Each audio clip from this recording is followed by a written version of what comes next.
Lady DJ అమ్మాయిలు వచ్చేశారు. ఇక డీజే టిల్లుకి చిల్లే. పూర్తి వివరాలకు చదవండి రేపటి సాక్షి హైదరాబాద్ ఎడిషన్. రైట్, శ్రీధర్ గారు చెప్పండి, ఏమిటి కేసీఆర్ అనే మొక్కలు లేకుండా చేస్తానని గట్టిగా చెప్తున్నారు రేవంత్ రెడ్డి గారు. మొత్తం దడదళ్ళు అసలు కిషన్ రెడ్డి ఉండటానికే వీల్లేదు రాష్ట్రంలో అంటున్నారు. మరి మరోవైపు కేటీఆర్ గారి మీద కేసుల కుట్రని ప్రముఖంగా వార్తలు వస్తున్నాయి. ఆరు ఫిర్యాదులు ఇప్పటికే ఆల్రెడీ 6 స్టేషన్లో చేశారంట. వీటన్నింటినీ మీరు ఎట్లా ఎదుర్కొంటారు? వీటిని ఏమంటారంటే ఉత్తర కుమార ప్రగల్భాలు అంటారు. మొక్కలు లేకుండా చేస్తాను, చెట్లు లేకుండా చేస్తాను, ఇవన్నీ మీ పని కాదు కదా. మీకేమన్నా చేతనైతే నిజంగా ప్రభుత్వం నడిపే చేవ దమ్ము ఉంటే పోయిన ఎలక్షన్స్ లో ఇచ్చినటువంటి గ్యారంటీలు హామీలు అమలు చేయండి. లేకపోతే మీ మొక్క కాదు కదా, ఆ కింద ఉన్నటువంటి తుప్పు కూడా వదిలిస్తారు జనాలు అనే విషయాన్ని గమనించాలి.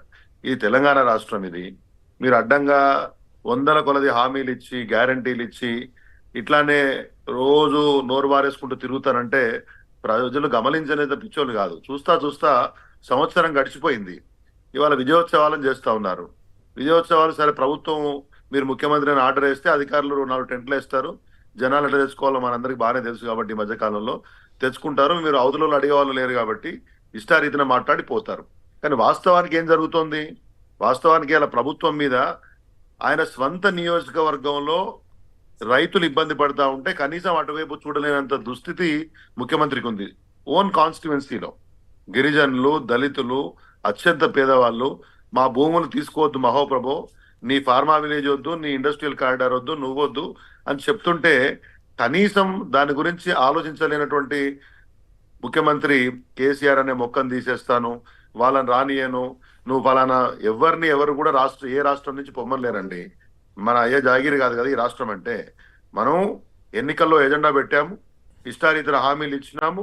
సరే, ఒకసారి మీకు అవకాశం ఇవ్వాలని ప్రజలు బొటాబొటి మెజారిటీ తోటి అధికారాన్ని కట్టబెట్టినారు. అంత మాత్రాన ఈ స్థాయి అహంకారము, ఈ స్థాయి నోరు వారేసుకోవడం వాచాలతో అనేది ముఖ్యమంత్రి స్థానానికి మంచిది కాదేమో. రేవంత్ రెడ్డి గారికి నస్తుండొచ్చు ఆయన భాష, కొంతమంది ఆయనకు చప్పట్లు కొట్టే వాళ్ళు ఉండొచ్చు. కానీ ముఖ్యమంత్రి స్థానానికి ఒక స్థాయి, దానికి ఒక గౌరవం, దానికి ఒక హుందాతనం అనేది ఉండాల్సిన అవసరం ఉంది. దాన్ని మించి మాట్లాడడం అనేది ఆయనకు మంచిది కాదు, ఎవరికి మంచిది కాదు అనే విషయాన్ని గమనించాలా. ఎందుకు మొక్కను బీకేస్తాం?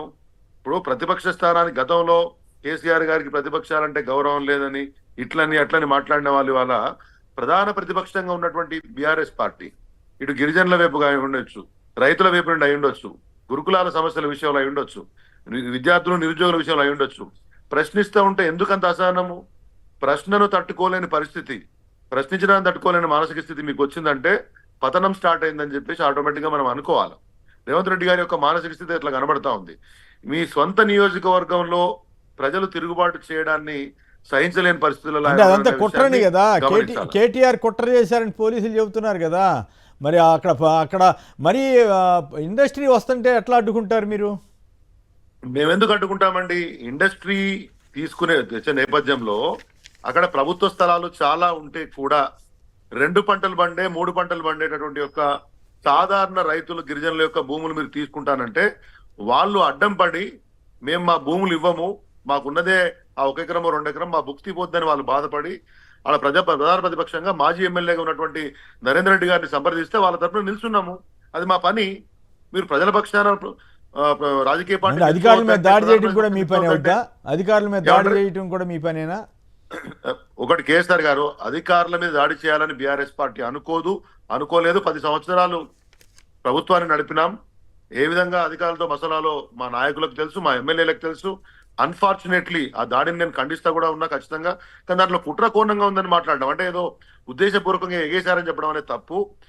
అక్కడ భావోద్వేగాలు ప్రచురించినప్పుడు కొంత ప్రజలు అన్రెస్ట్ క్రియేట్ అయినప్పుడు దాన్ని నిరోధించలేకపోవడం, వాతావరణాన్ని పసిగట్టలేకపోవడం కూడా ప్రభుత్వం యొక్క వైఫల్యమే. పబ్లిక్ మూడ్ ఎట్టి పరిస్థితులలో రాళ్ల దాడో మరొక దాడో, క్లర్క్ పోయినా కలెక్టర్ ఇచ్చిపెట్టండి, కలెక్టర్ ఏమి వేరు కాదు, ప్రాణం ఎవరిదైనా ప్రాణమే. ఆడ క్లర్క్ పోయినా, చిన్న స్థాయి హోంగార్డు పోయినా ఎవరైనా ఏమన్నా దాడి చేయడం అనే దాన్ని ఎట్టి పరిస్థితులలో ప్రోత్సహించేది లేదు. ఆ పని బీఆర్ఎస్ పార్టీ చేయలేదు. కానీ దానికి వాళ్ళ అన్యాయంగా ఎమ్మెల్యే గారిని ఓ కేసు బనాయించి ఆయన ఇవ్వని కన్ఫెషన్ స్టేట్మెంట్ ఇచ్చినట్టు చెప్పి ఆయన్ను జైల్లో పెట్టారు. ఏదేమైనా నేను ఒకటే చెప్తున్నానండి, ఈ అహంకార పూరితమైనటువంటి మాటలకు తెలంగాణలో అతి చేస్తే ఎట్టి పరిస్థితులలో ప్రజలు ఒప్పుకోరు. నేను ఒకటే చెప్తున్నాను, మీరు పీకేస్తేనో ఇంకోళ్ళు పీకేస్తేనో పోరు. ప్రజల నిర్ణయం ఉంటుంది రేపొద్దున. ఇవాళ రేపొద్దున స్థానిక సంస్థల ఎన్నికలు వస్తా ఉన్నాయి, తెలుస్తుంది కదా. ఇవాళ మీ విజయోత్సవాల్లో కాంగ్రెస్ కార్యకర్తలే పాల్గొంటున్నారా, ప్రజలు పాల్గొంటున్నారా అర్థమవుతుంది. ఇవాళ ఇప్పుడు కేటీఆర్ గారి నేతృత్వంలో మహబూబాబాద్ లో ఇవాళ లగచర్ల గిరిజనుల మీద జరిగినటువంటి ఒక దాష్టీకానికి నిరసనగా అక్కడ ప్రజల యొక్క అభిష్టానికి అనుగుణంగా భూములు తీసుకోవద్దు, లేకపోతే ప్రజల మీద దురహంకారానికి పాల్పడొద్దు అనే విషయంపై ఇవాళ మహబూబాబాద్ లో ధర్నా జరగబోతోంది. కొద్దిసేపట్లో మీరు చూస్తారు పబ్లిక్ పార్టిసిపేషన్ ఎట్లా ఉంది, గిరిజనుల పార్టిసిపేషన్ ఎట్లా ఉంది, రాష్ట్ర ప్రజల యొక్క ఆలోచన విధానం ఎట్లా ఉంది. ఇంత తొందరగా సంవత్సరం పూర్తి కాకముందే పూర్తి స్థాయి వ్యతిరేకత తెచ్చుకున్నటువంటి ఒక ప్రభుత్వం ఏదైనా ఉందంటే అది రేవంత్ రెడ్డి గారి ప్రభుత్వం. మీరు ఇంతకుముందు మహారాష్ట్ర ఫలితాల గురించి మాట్లాడారు. సరే, మహారాష్ట్రలో కాంగ్రెస్ వైఫల్యం అనేది మనకు బార్డరింగ్ డిస్ట్రిక్ట్స్ అయితే ఉన్నాయో, రేవంత్ రెడ్డి గారు 10 సీట్లలోనే చేస్తే పోయిందా, ఇవన్నీ కాదు. కానీ ఇప్పుడు విదర్భ ప్రాంతం మనకు పక్కనే ఉంటది. ఈ ప్రాంతం మొత్తం కూడా మీరు చూశారు ఎన్నికల ఫలితాలు ఎట్లొచ్చినాయో. ఇదే గ్యారంటీలు పాపం కొడితే అందరికంటే ముందు మేల్కొన్నది మల్లికార్జున ఖర్గే గారు. ఏమైనా మీరు కర్ణాటకలో గ్యారంటీలు ఇచ్చారు, అవే గ్యారంటీలు తెలంగాణలో ఇచ్చారు, అక్కడనే ఇవ్వలేకపోతాను, కాస్త చూసుకొని ఏంటంటే అందరూ ఆయన మీద గైమన్లు ఇచ్చారు కాంగ్రెస్ వాళ్ళే, ఎవడు పట్టించుకోలే. మళ్ళీ అన్ని అదే హామీలు ఇచ్చారు. ఇవాళ ఏమైంది, మహారాష్ట్ర ప్రజానీకం కాంగ్రెస్ గ్యారంటీలు వినలేదు. ఆడ కూడా జార్ఖండ్ లో హేమంత్ సోరెన్ గారి మీద వచ్చినటువంటి ఒక సానుభూతి, అక్కడ కేంద్ర ప్రభుత్వం ఆయన మీద అనవసరం కేసులు పెట్టి జైలు వేశారు అనే ఒక ఆలోచన విధానం, ఇవన్నీ ఉన్నాయి కాబట్టి అక్కడ బీజేపీకి ప్రజలు బుద్ధి చెప్పారు. ఇక్కడనేమో అలవికాని గ్యారంటీలు ఇక్కడ కూడా ఇస్తున్నారు, కర్ణాటకలో తెలంగాణలో అమలు చేయలేదు. ఇదే మళ్ళీ వ్యవహారం ఇక్కడ చేస్తున్న ఉద్దేశంతో మళ్ళీ అయితే మరి కాదు బీఆర్ఎస్ ఎందుకు పోటీ చేయలేదని కూడా రేవంత్ రెడ్డి గారు అడిగారు కదా. మహారాష్ట్రలో మీ జాతీయ పార్టీ ఇంకేముంది, అసలు మహారాష్ట్రకి వెళ్ళిపోయాం మేము అన్నారు కదా, మరి ఇప్పుడు అక్కడ ఎందుకు పోటీ చేయలేదు? నువ్వు జాతీయ పార్టీ కదా, మరి మొత్తం సీట్లకు ఎందుకు పోటీ చేయలేదు మేము అడిగితే, జార్ఖండ్ లో మొత్తం సీట్లకు ఎందుకు పోటీ చేయలేదు, అక్కడ ఇక్కడ అందరితో ఎందుకు పొత్తులు పెట్టుకుంటున్నాం అని మేము అడిగితే, ఓ రాజకీయ పార్టీగా మాకు అవకాశం ఉంటే చేస్తాం, లేకపోతే చెయ్యం. అది మా యొక్క ఇబ్బంది, మా ప్రాబ్లం కదా. మా ప్రాబ్లం గురించి కూడా మీరే మాట్లాడేట్లా. ముందాడ పోటీ చేసి ఓడిపోయిన సంగతి చెప్పు కదా. మీరు పోయిన దగ్గర బాయే, మీ నాయకులు వచ్చిన దగ్గర కూడా బాయే. మొత్తానికి మహారాష్ట్రలో పరిస్థితి అధోగతి అయిపోయాయి. అక్కడ జార్ఖండ్ లో మైనర్ పార్ట్నర్ లాగా అయిపోతుంది, కనీసం అక్కడ ఏదన్నా బార్గెనింగ్ కెపాసిటీలో కూడా లేకపోతుంది.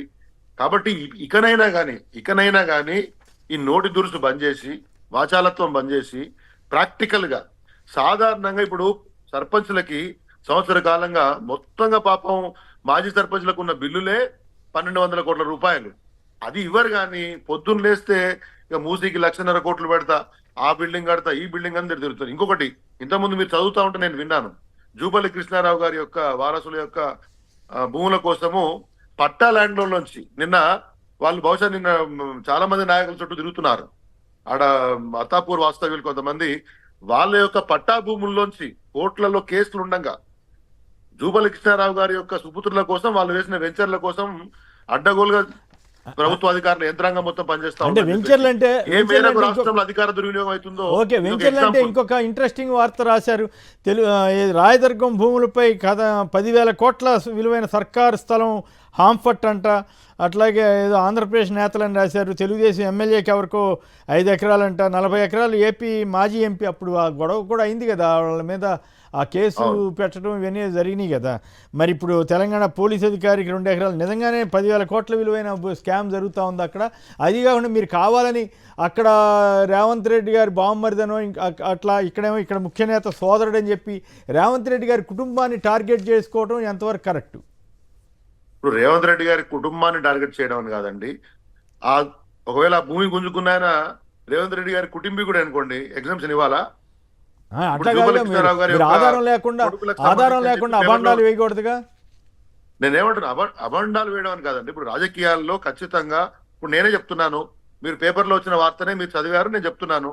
మరి ఆయన కొడుకుల కోసం ఓ సామాన్యుడిని మొత్తం ఆయనను నిర్వీర్యం చేసేసి అధికార యంత్రాంగం సపోర్ట్ చేయకుండా రాత్రులు యంత్రాలు వేసుకొని సామాన్యుల మూలు కొల్లగొడితే మరి మాడకుండా ఎట్లుంటాం? ఇప్పుడు మీరు ఎట్లా మాడతారండి? మీకు మొత్తం తెలుసా అంటే పేపర్లో వార్త వచ్చింది అనుకోండి, పేపర్లో రాసే వాళ్ళంతా తప్పని నేను అనుకోలేను కదా, వాటి మీదే విశ్లేషణ చేస్తున్నాం కదా. ఇలా 10,000 కోట్ల, 15,000 కోట్ల, 1000 కోట్ల, 100 కోట్ల ప్రభుత్వ భూములు కానీ సామాన్య భూములు కానీ కొల్లగొడుతుంటే మాట్లాడకుండా ఎట్లుంటాం? అది ఎవరి కుటుంబీకులైనా మాట్లాడతాం, దీనిలో ఎగ్జామ్షన్ ఏం లేదు. కాబట్టి నేనేమంటున్నా, ఖచ్చితంగా ఇప్పుడు వచ్చినటువంటి వార్తల మీద కూడా ప్రభుత్వం విచారణ జరపాలి. ఈ పోలీస్ అధికారులు లేకపోతే ఐఏఎస్ అధికారులు ఇక కుమ్మక్కై భూములు రాత్రి కట్టబెట్టడం ఎవరైనా పర్లేదు, irrespective of the political party. ప్రజాధనాన్ని లేకపోతే ప్రభుత్వ భూములను కొల్లగొడుతుంటే మాట్లాడకుంటే ఎట్లా అండి ఇది?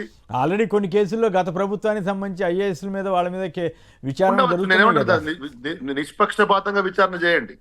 ఐఏఎస్ అధికారి ఎవరైనా ఆ భూములు కొల్లగొట్టి ఉంటే యూఆర్ లిబర్టీ, మీ గవర్నమెంట్ ఉంది. ఎక్కడ కూడా ప్రభుత్వ ధనాన్ని వృధా చేయడము, కొల్లగొట్టడము, దీంట్లో రాజకీయ పార్టీలకు అతీతంగానే ఉండాలనే నా ఉద్దేశం. రైట్.